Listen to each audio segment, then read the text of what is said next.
Right, hello and welcome back. Welcome to another unboxing. This time we'll be unboxing Collector's Edition of Modern Horizons 2. I finally managed to get my hands on one, so let's just have a look at what I'm going to get. Hopefully it'll be something good, particularly after the Chatterfang with, borderless Chatterfang, hopefully foil, and maybe, hopefully, if I can get my hands on it, the Corruption Planeswalker without a border, because she is beautiful. So the first one, I'm going to open. And apologies, this is the first time I'm doing this without a proper setup, but we'll see how this goes. So first off, we get a nice shiny bird token, Soul of Migration, and the Bushido frog. The Bushido frog, I think, is rather cute. I mean, it's basically an excuse for them to get the Bushido back, but I still think it's kind of cute. Gastrodon, Soul Cleansing, Plains. Ooh! We have an Out of Time, Timeless Witness. Basically, they wanted to do Eternal Witness, but not quite. But I do like how it's eternalized, which means that you basically get it back again. So it keeps coming back. And Dakon! Now, I suppose I should be happy because Dakon is fairly popular. But, especially in the sort of sketchy. But I'm just not a fan of him. He sort of seems to do everything and not really nothing at once. It's mainly because, yes, he comes into play with a whole bunch of loyalty counters on him, especially if you're playing Commander. But he just sort of like Surveil to exile target creature. You can put an artifact from your hand or graveyard onto the battlefield. They're all nice effects, but they all don't seem to really gel towards one general sort of thing. Like the +1 should always be something half decent, and Surveil isn't bad, but it sort of leads you to, well, depending on what deck it's in, it can either be a better or worse version of Scry. Exile target creature, always an excellent one. And then put an artifact. I mean, if you're playing an artifact-heavy deck, and if you're playing it in Modern, it would be amazing. But if you're playing it in EDH, you'd want this in artifact-heavy deck, maybe like, I want to say Send Triplets or something like that. But if you're playing Send Triplets, then already everyone hates you, so why want them? Why do you get them to hate you even more? Yeah. And then, of course, you have Abundant Harvest, which was actually, pardon me, first,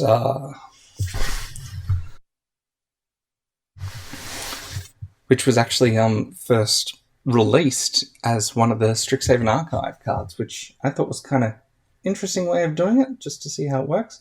But I do like the art, even especially the sketch on this, and I know my camera isn't very good, so you can't really see it properly, but it actually goes into a lot more detail, so you can see more of the flowers and buds than the actual coloured edition, because the coloured edition has all the flowers and everything sort of painted and very nice, sort of. Now I'm not an artist, so I can't really say, but almost a sort of watercolor, so it sort of all blends together. Whereas here you can see each of the individual petals and everything. So I think I actually prefer the sketch version a lot better. And the throwback is the Lava Belly Sliver, because slivers are still a thing. Yay! And the embossed one is the Talisman of Conviction. Ooh! And throwback Dam. Dam is good. Dam is damn good. Damn good, damn.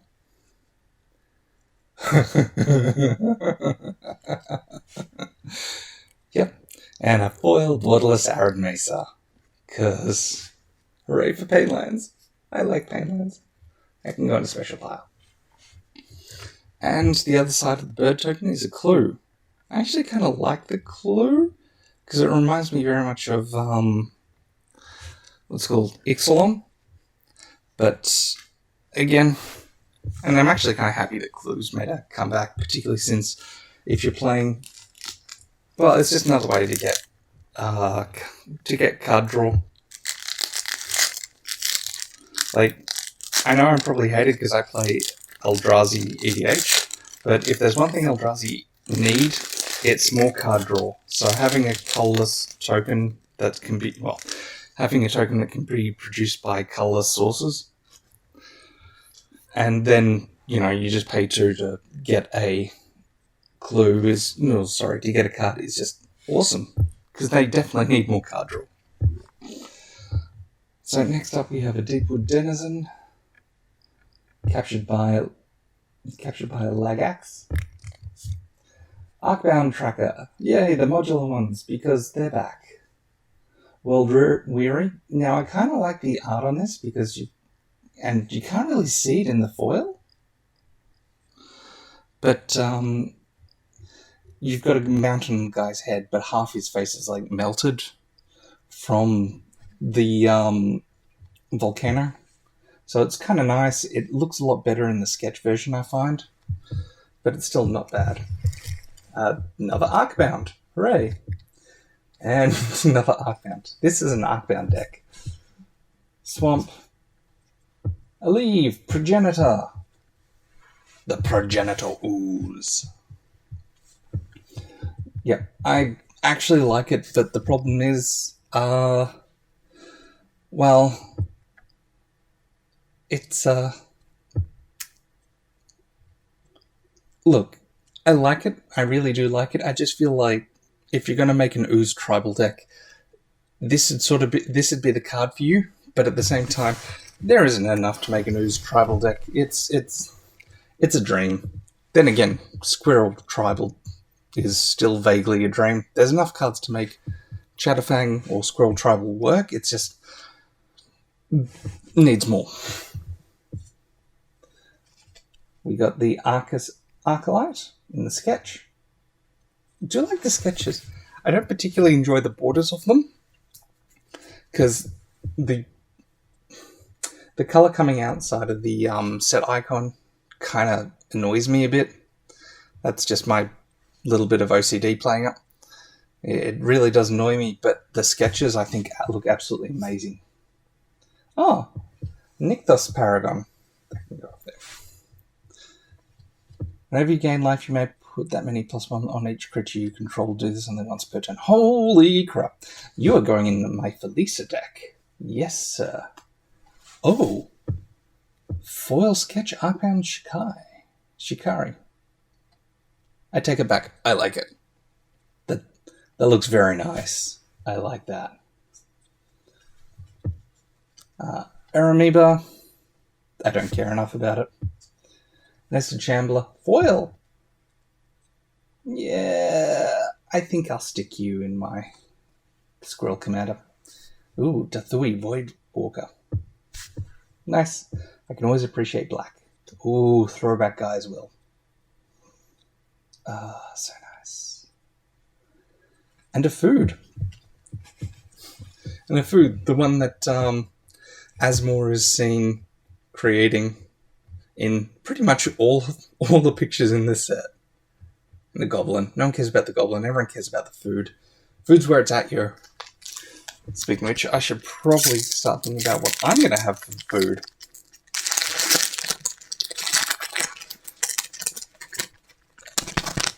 But it's nice to see that food and clues are back. Next up we have Terminal Agony. Destroy target creature with a madness cost. So it's terminate, but with madness? And more expensive because it has madness? Sure. Why not? Lens Flare. That's always a nice one. Unholy Theremin. Tyler's Provisioner. Basically Tyler's Tracker, but we're not going to get into that. Plains. Rashidan Dockhand. Now this one was one that a lot of people really liked. I don't mind it. I mean, Island Walk, and you can tap target land, which is pretty good for a 1-drop. I just don't use it in any of my decks, modern or otherwise, so There you go. The Bloodhound! Action, the creature is a bloodhound formed entirely of water. I like it. I know it's stupid, especially since it's a 1-drop 1/2 elemental dog, but I just like the fact that it's an elemental dog made out of water and it can investigate. It's just stupid enough that it works. I like it. Ooh. Sketchy foil. A sketchy Sarah's Emissary. It's not foil, as you can probably see. But Sarah's Emissary. Nice. I just hope I don't get a whole bunch of them because they aren't particularly useful in any of my decks. At all. Mystic Redaction? Oh, okay. I really like this card. Like, aside from, well, first off, it's foil and sketchy, which is kind of cool. But at the beginning of your upkeep, scry 1. Always good. Whenever you discard a card, each opponent mills 2 cards. That's great. Because that basically means things like Jin Gitaxis and a few others, especially in Commander, can pop off really well. Because Jin Gitaxis forces you to draw 7 cards at the end of your turn, or draw, so you just keep drawing 7, and then you end up having to discard, and then that means that your opponents have to mill. That's great. I really do like it. Stick it in the uncommon pile that's kind of being melded into the commons. Late to dinner. Now, when this came out, a lot of people really liked it, aside from what it could do, but also the fact that, it's basically a rhinoceros whose friend Babar died. But honestly, I don't think it's Babar. I would probably say it's Frankie Peanuts, given Magic's history. For those of you who don't know Frankie Peanuts, he's a white elephant mobster. He was part of the Unsets. So, looks like they killed him off, and his friend obviously was waiting, and he died. Not the friend, Frankie. Magmatic Sinkhole, not bad. I'm not big on red. Enchantress Presence is really good because it goes in an enchantment deck, and then you're set. It's basically like Guardian Project, but for enchantments. Which I'm finding I'm putting Guardian Project in pretty much anything that's green in EDH now. It's fantastic. Persist. The card for an effect that didn't need a card. I think what they're trying to do is they're trying to do a callback to some of the really old ones.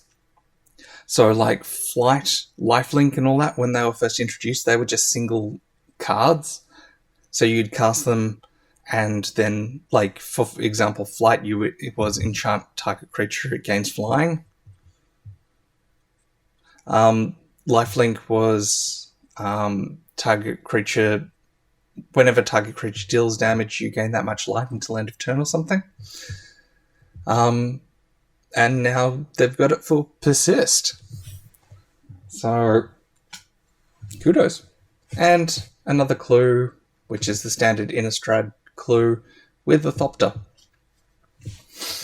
Because Thopter's apparently the most simple in all the universe. Multiverse. Next up we have World Weary. And so shiny. So shiny. It's a so shiny, so shiny. I like it. It has squirrels on it, which instantly makes it good in my book, but at the same time, it seems that it wants to be for squirrels, but it's not. Because squirrels apparently are green-black for some reason. I don't quite know why. And Mirrors. Mirrors are back. I really do like Mirrors. I tried to make a Mirror modern deck. It didn't quite work, but I love Mirrors. I stick them in pretty much anything I can, provided they're, half decent. Fast or Furious, or Fast and Furious is how it's supposed to be read. So here we have Fast and Furious number 10. Mishra's Factory, which is not bad. I mean, it makes assembly workers, which aren't bad. They work the assembly, but we need more. Yes! Yavimaya, Cradle of Growth. The Urbog for green. I can stick you in my deck. Sorry, basically any green deck makes it amazing, but Shadowfang with his Forest Walk means that as soon as it comes into play, Shadowfang can swing at everyone with abandon, because everything's a forest, and here's Forest Walk. Phantasmal Dreadmore. It looks good and sketchy. It honestly looks better with the ink and all that. Verdant Command! Huzzah! I actually like the sketch of this because you can see everything a lot more clearly. Like, you can see that you've got pots, and one of the pots is a squirrel. And you can see the Verdant Command symbol a lot better. The other one is, well, the actual coloured one doesn't look that bad, but you can actually miss some of the details, like the squirrel. Like, the squirrel is basically the same colour, well, the squirrel pot is basically the same colour as the other pot, so it just looks like a regular pot. I missed it when I was looking at it for the first, third, and fourth times. And Jade Avenger. So once again, the Bushido Frog. Defile?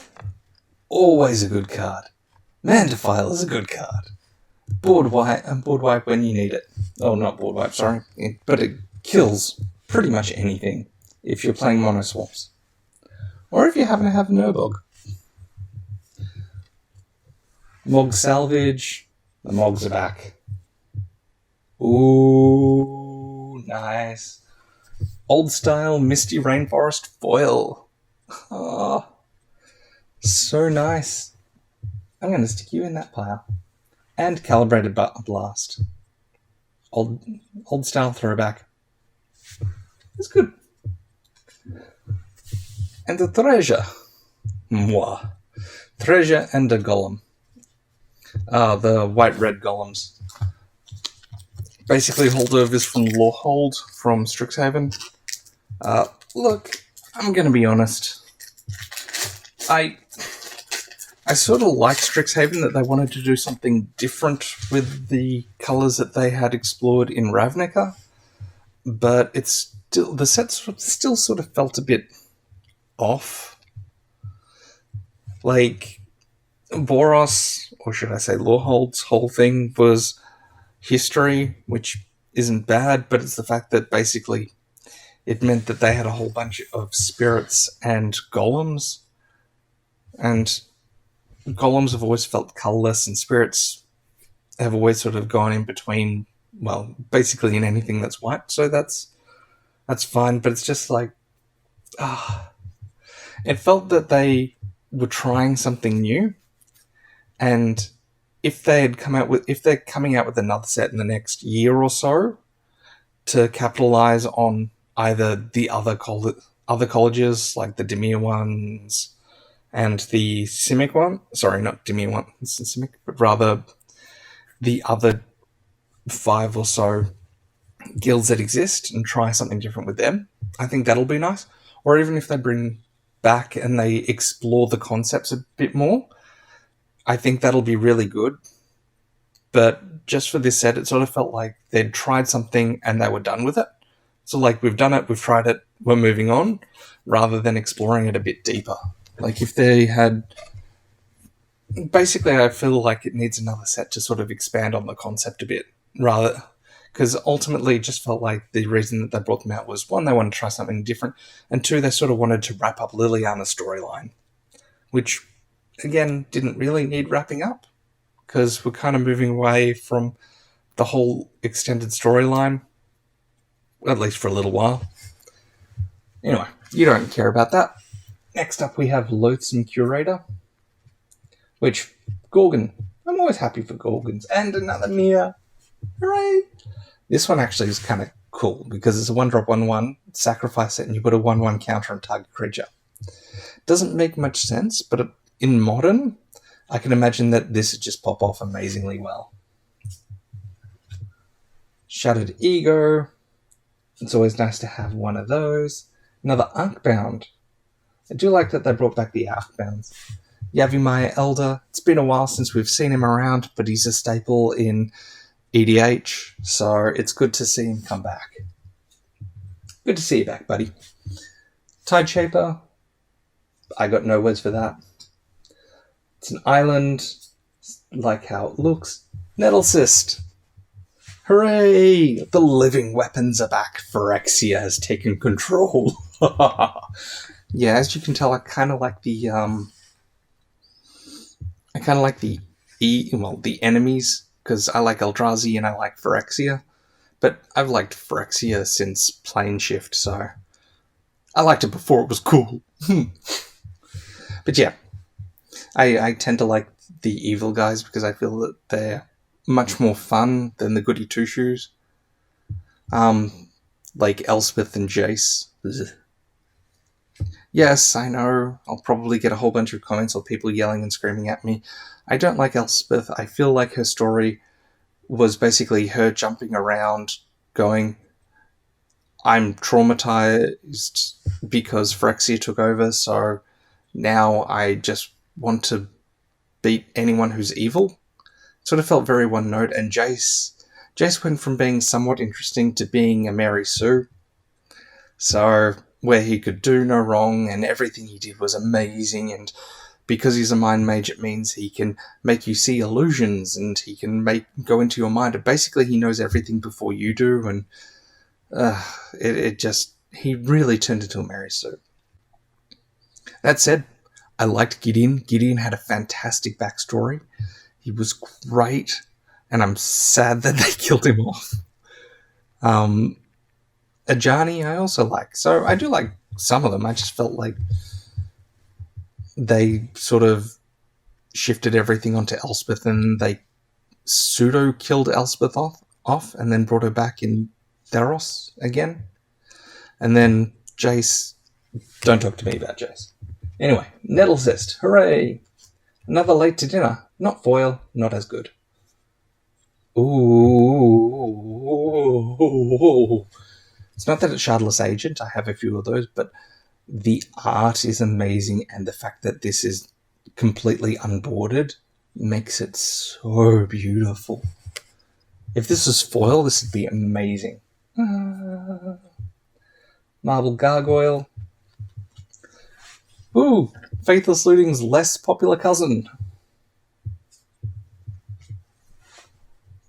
Ah, it's an odd style embossed Terminal Agony. Nice. Cursed Totem. I can't say I hate Cursed Totem. I don't like it. Oh wait, this is the other one. What was I thinking of? I think Cursed Idol. Okay, yeah, Cursed Totem's great. I like it. It's really good. Ooh! Lona's Cryptozoologist. I'm really tempted to make an EDH deck around him, but he sort of feels like he doesn't do enough to be a proper commander. Anyway, I'll see if I can make it work. Yes! Squirrel token! Squirrels! And a crab on the back. Yeah, I'll take that. Crab and squirrels.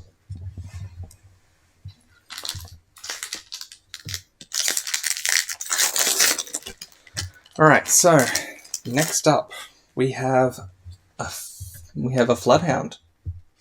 So I know probably can't see it properly, but if you do get a chance, look at it proper. Not the foil one. The foil one seems to ruin it. Just have a look at it like a regular Floodhound, because I really do like it. It looks nice. Storm God's Oracle. Sure. Guildblade Prowler, Human Rogue. Considering we've seen so many Guildblades and they're all elves, this is interesting that it's a human. But it goes well for Madness. Bannerhide. Sure. Aether Sworn Sphinx. Everyone really seems to like this. I think it's because it's cheap to cast and it has Cascade. The flying also helps. But yeah, so if you have, because it's got affinity for artifacts, it basically means if you've got 7, it costs 2 to drop for a 4/4. But by the time you've got 7 artifacts out, you should really be okay. But no, this is mainly a modern card. I wouldn't expect to see this in EDH unless you're going full on Cascade, and even then there's probably a few better options. But if you use it in a Cascade or artifacts themed deck, EDH deck, cool. I've got no qualms with that. Works well. Necromancer's Familiar. Hellbent makes a return. Nice. Ooh. Whoops. Arid Mesa again. Full art. Not foil though. Underworld Hermit. He's back. Make squirrels. General Ferris Rukirik? Okay. That's the one that produces the Golem artifacts. Hexproof and monocolored. Hexproof and monocolored is surprisingly good. So many spells are just monocolored. But then again, you can always take it away with just a general board wipe. Like Damnation will kill it. All that. And whenever you cast multicolored, you produce a 4/4 white golem artifact. Yeah, no, that's a good general. Oops, it goes in this pile. Galvanic Relay. I like it. I don't play red, but I like it. A foil Floodhound sketch. Nice. Seal of Removal. Yes, the seals are back. I think I mentioned it in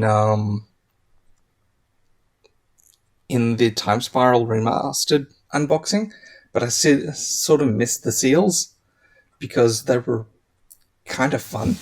You just play them, they stick around, and then you sack them for fun effects. So I like seeing them back. Ooh, what's this? Puru the Volatile. Oh, that's the exploding one. I like Exploding Dragon. Exploding Dragon's fun. Foil Borderless Glimpse of Tomorrow. I like. And then, of course, food. Alright. Well, we're slowly making our way through them. Ever so slowly. Urban Daggertooth. Dinosaurs again. This time from Ravnica. Looks like one of the Ixalan dinosaurs made its way to Ravnica. And look, it's pretty decent actually. 4-drop for a 4/3 with Vigilance, and whenever it's dealt damage it proliferates, which means you just like shock it occasionally and you proliferate so much. Mind Collapse. Huzzah. Breathless Knight. Again, trying to make knights from Eldraine popular again. And to be honest, the knights in Eldraine actually worked really well. And that could be because when they introduced it, they had so much support, or at least they were not duo colored, so to speak. Like, everyone had a knight. Yes, they were more prevalent in white and black a bit, but still, they had enough support, they had enough boost, and they worked really well. Turak's Canticle, because, Turak's back. Huzzah, into Turak. Oh, hey, Brainstone. This is the Millstone and Brain Geyser, I think? No, Mindstone. Mindstone and Millstone. I mean, yay. I think it's a bit expensive to draw 3 and then put 2 in my hand. To draw 3, put 2 back. But I ain't snubbing it. Heck no. If I had room in some of my decks, I'd definitely stick it in. Shattering Augur. Not bad. It's a Plains. Ooh. Curse your sudden but inevitable betrayal. Again, Abundant Harvest. And Fractured Sanity. Now, this card is probably one of the few ones where I actually don't like the sketch. It's sort of like the Urza one. There's so much going on that you can't really see what's supposed to be going on. And that's because you got the sketches, you got the lines and everything, and it just looks like a mess. Whereas in the colorized version, you can actually see what's supposed to be happening. Like for the description, you've got action. We'd like to see an epic abstract illustration of a fantastical moon, not the real life Earth moon, which is cracked open. And you've got these illusions or something like that around it, and you've got fractures, and then it just looks a bit like a mess. Yeah, so hopefully that will zoom in, or no. It just looks like a bit of a mess. So I'm not a big fan. Like, the card isn't bad. I'm just not a big fan of the non-colorized or the sketch art. Mind Collapse again. Talisman of Resistance. I don't know how to feel about these talismans. They're not bad. Like, they can produce nothing. They can produce colors, or you can take one life and produce one of the colors you want. So it's good for color fixing. But I kind of feel like once they're there, you then just... I feel like that there's better mana ramp options. Like, even the signets are better, and the signets cost, I think it's 1 more. And it just feels like the signets are better. Ooh, Ornithopter of Paradise. Something that didn't need to be made, but I'm not sad it was. It's an ornithopter that's a bird of paradise. So, yeah, it didn't need to be made. It was made. I got nothing against it. It's a cool mana dork. Ooh. Embossed old art Scalding Tarn. Nice. Oh. Old style Deep Forest Hermit. Cool. Now I've got to work out whether or not my foil Deep Forest Hermit is going away and this is replacing it, or if I should just keep the old one. And a clue and a Timeless Dragon. Alright, if I get a Timeless Dragon, I'll be happy. I like Timeless Dragon. Timeless Dragon is truly timeless. Because you can either play it, you can discard it for an effect, or you can eternalize it. So it's like, if you play it as a card, it dies, you can then eternalize it and it comes back. So it truly is timeless. If you discard it for the effect, you can then eternalize it and it comes back regardless. So I really like it.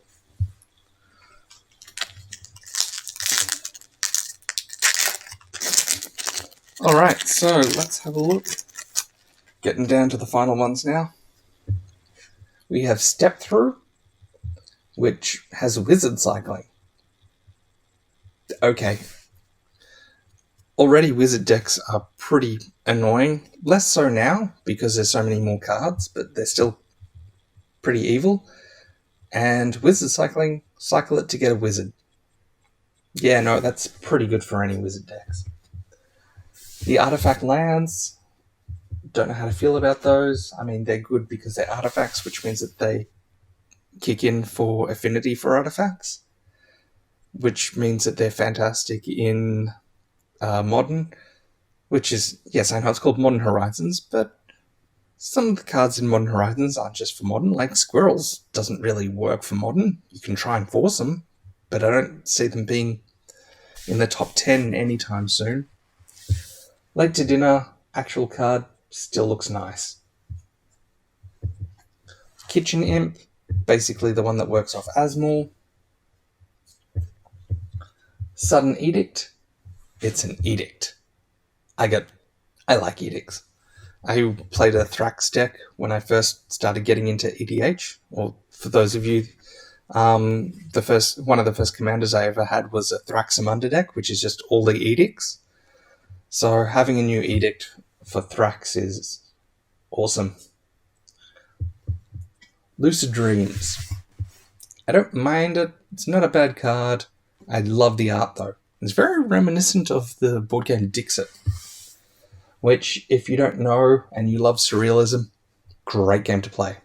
It's even more fun if you keep playing with the same friends, because then you sort of start to have in-jokes.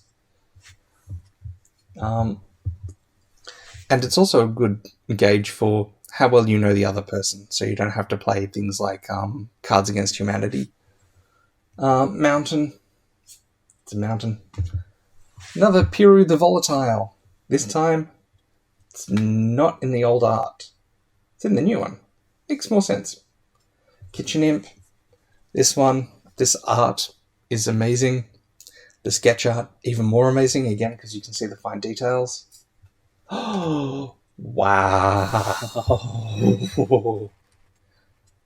Full art Cabal coffers. Not foil, though, but still. Oh, baby. Talismans of Conviction. Again, not a big fan of the talismans. I know why they're there, just not fans of them. Jade Avenger. Another Step Through. I feel like it kind of works with the old art. Not bad. Archmage's Charm. Now, I actually got Modern Horizons 1, so I don't think I actually got this card. Can target spell. Target player draws 2 cards, can control target non-land permanent with mana value 1 or less. Huh. For 3 blue. Kind of steep for 3 blue, but what it does is not bad. I like it. I really like it. I think it's great and can even be used in EDH as well as Modern. It's probably more relevant for Modern, though, because Modern you want to play a nice quick game, and you counterspell, you draw 2 cards, can control target non-land permanent with mana value 1 or less. That gets you a whole bunch on the board. So it literally lets you do things. EDH, card draws are always good, and the problem is less cards with mana value 1 or less, but I can see it really frustrating players if you steal their Soul Ring or their Ancient Tomb or something. So I'm going to say it's a good recommendation as well. Haha! This time a foil, Curse Your Inevitable Betrayal. And another squirrel. So many squirrels. On the back is a beast. I prefer the squirrel side. Squirrels are cute cuddling and will kill you in your sleep. And of course 15 of them, you give them flying and they can take down Emrakul. Good old magic jokes. Steelfin Whale, it's a whale. Fairgrounds Patrol.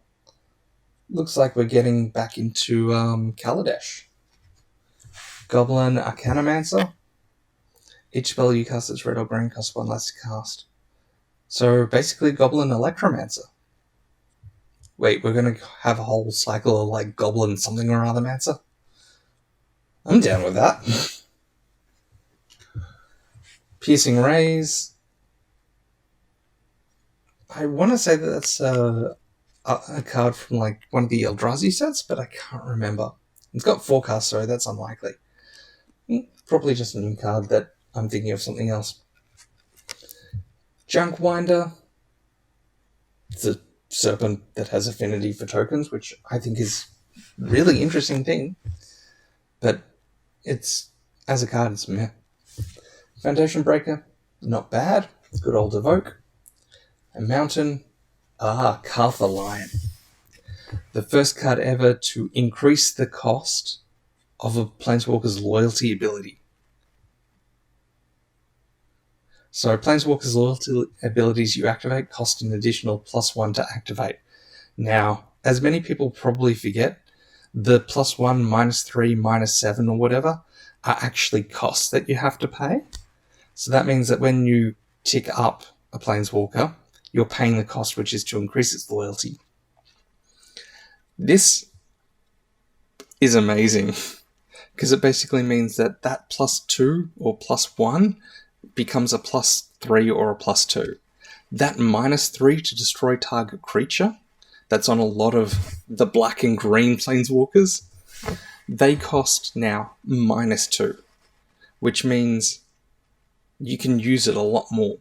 Like, for example, what's it called? Garruk? Tireless Hunter, I think it is, the one in Eldraine. His -3 is to destroy target creature enchantment. It now becomes a -2, which means he can use it twice before he even thinks about dying, which is great because he comes into play with 5. Before he would come into play, you'd use it once, and then you'd have to tick something up, and then you'd use it again. And hopefully he wouldn't die. Whereas this time, it's just use it once, cool. Use it twice, cool. So it's really good. But what I think makes it interesting is the colours it's in.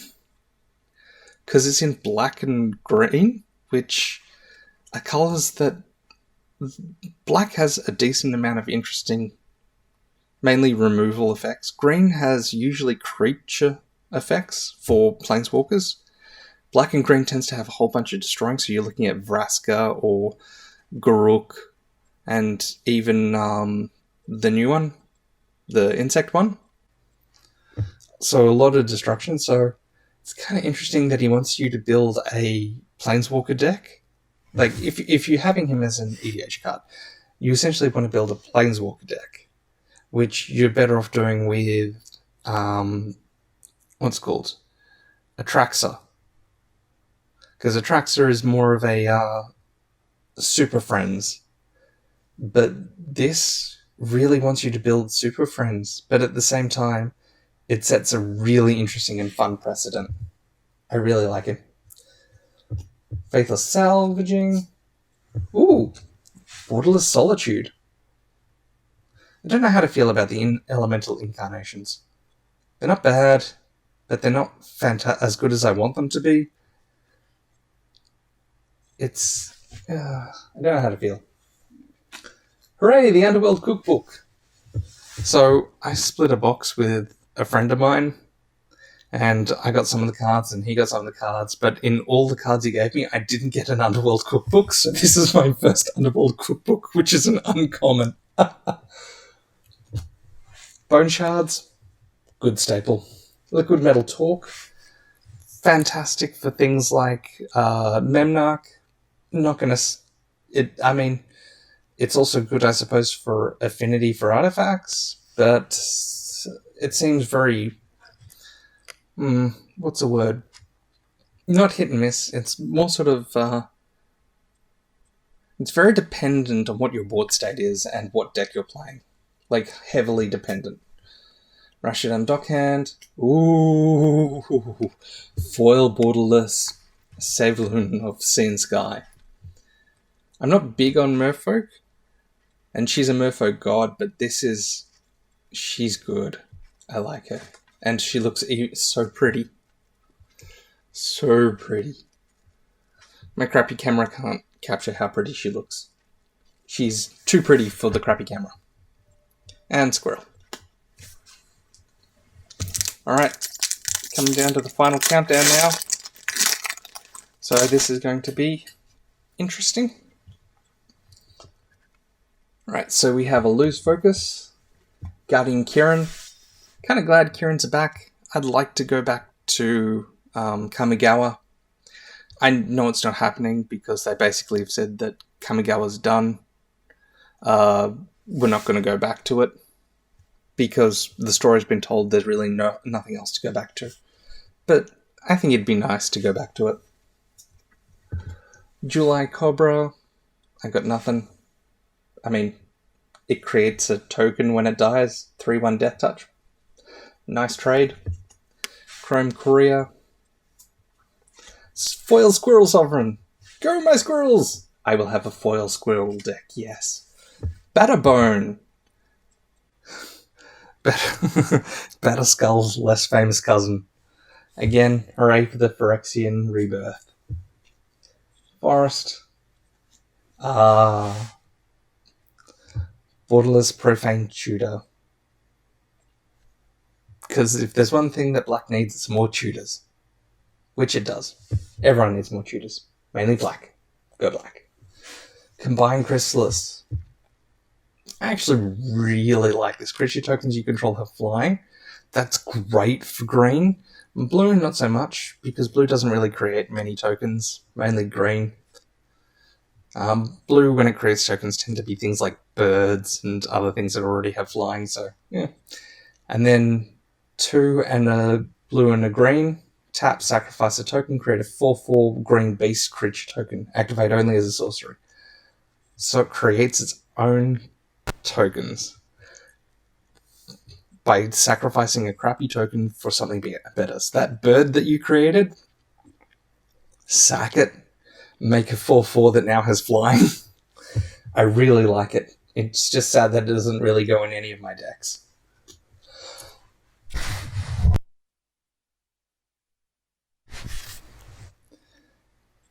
Scythus, Harvest Hand. Whenever you cast an enchantment spell, gain 1 life and draw a card. Fantastic for enchantment decks. Problem is, most enchantment decks now want you to play green-white. Green-white's great for enchantment, but I kind of want to stick Enchanted Evening in there, because Enchanted Evening just makes all the enchantment effects pop off really well. So that in that case, what I'm looking for is usually blue, green, white.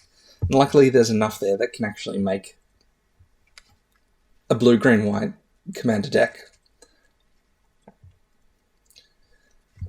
So, Sithis, not bad. Shenanigans! I love the name. The effect, it's okay. A foil throwback Chatterstorm. Nice. Soul Snare. It's always good to have an exile effect. Oops. Vindicate. I got nothing. Vindicate's just awesome. Always has been, always will be. Wow. The Diamond Lion. The callback to Lion's Eye Diamond. Discard your hand, sacrifice Diamond Lion, add 3 mana of any one color, activate only as an instant. Nice. I don't know what I'll stick it in, but I'm sure I can find something. It's so versatile. And another food. And on the back is a void. Alright. Back down to our last few. So, hopefully we get something really good. We got So Shiny, Last Vale Bridge, Knighted Mere, Urban Daggertooth again, Scour the Desert, or Scour, depending on where you're from. This time we've actually got the art Combined Chrysalis, which still looks amazing. Island, and Territorial Kavu, because they had to stick Kavus in, because people have been asking for Kavus to come back for so long. But I do like that it's got Domain.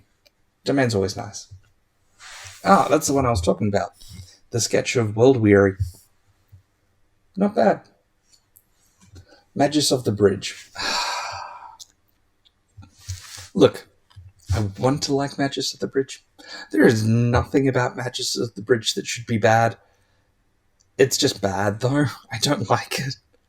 Because it's basically, whenever a non-token creature is put into the graveyard from the battlefield, so in other words, whenever someone gets something back from the graveyard, you create a 2/2 black zombie creature token.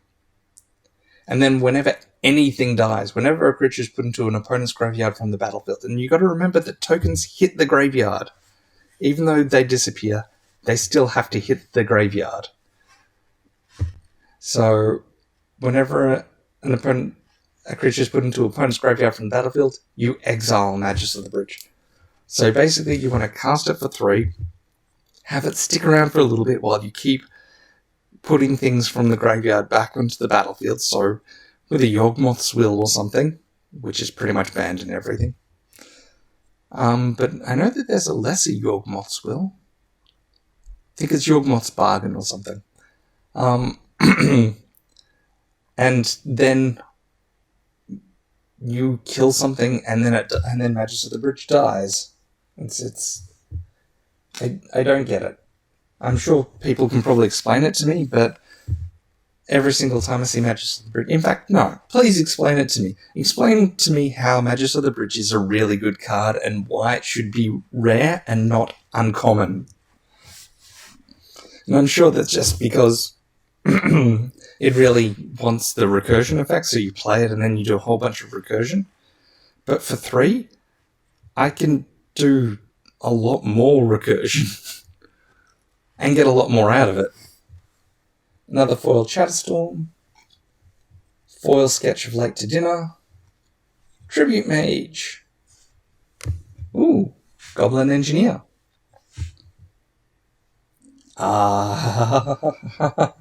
Guys, well, yeah. Till end of turn, you may play lands and cast spells from your graveyard. It's great. This is basically a flip side to Yawgmoth's Will, and I think they're toying around with it. Because this is... Guy's Will is Yawgmoth's Will. And it's foil and borderless, so yay. Ooh, and a token of Timeless Witness, which looks... I don't know if I can actually... I mean, just from that angle it looks pretty good, but it looks really awesome. All the Timeless tokens and only one of the Timeless cards. But let's see if we can get a Timeless Dragon in the last pack. So this time, let's try it this way. So first off, we have a crab. Flip it over. Unbounded Potential. Not bad. Proliferate and put +1/+1. And it has Entwine on it. The Wave Sifter. Not the Wave Rider, but that's fine. Tavern Scoundrel. Now this one, which is a human rogue, I'm pretty sure should make a comeback in the Forgotten Realms set. Funnelweb Recluse. Altar of the Goyf. It's nice to have Tribal back, especially since it's Tribal artifact Lurgoyf, which means it just goes well with all the Necrogoyfs and the Lurgoyf and all that other ones. And if you can find a way to cheat it in, even Arkhan's Run. Foil Squirrel Sanctuary, that goes in the Squirrel set. Mountain and Bloodbraid Marauder. I mean, Bloodbraids are back. Cool. I got nothing else to say, really. Lens Flare Sketch. Ooh, Borderless Mishra's Factory. That looks good. Still not a big fan of... Oh, wait, no. Yeah, still not that much of a fan of Mishra's Factory, but still good. Phantasmal Dreadmaw. Sad that we didn't get the coloured one, but still. Mind Collapse. You seeing this? Really? I get 2 Mind Collapses in the same pack, right after each other? I feel like someone up there is teasing me. Maro mainly. Plague Engineer. Hey! Phyrexian Carrier. Welcome back, Plague Engineer. That's nice. I wonder if I can stick that in my Squirrel deck. As Plague Engineer enters the battlefield, choose creature type. Creatures of the chosen type your opponents control get -1/-1. Stick that in my Squirrel deck. No one else can play squirrels. I'm actually tempted to. Let's stick that in the maybe pile for my Squirrel deck. And the Ignoble Hierarch. The flip side of the Noble Hierarch. So that's good. And another squirrel. Well, there we go. Ultimately, that was actually a very good box. And I accidentally put in a mythic here into the rares section. Once I find it, there it is, Sarah's Emissary. So once again, that actually wasn't bad. We got Dakon, not a big fan. Sarah's Emissary, which isn't too bad. Solitude, which is good. And Cabal Coffers, which is fantastic. So, oh, not to mention the 4 Painlands. 2 Arid Mesas, Mr. Empress, and Scalding Tarn. Ultimately, not a bad box. I'd say that was actually probably really good. Alright then. Thanks for joining me. And I'll see you all next time.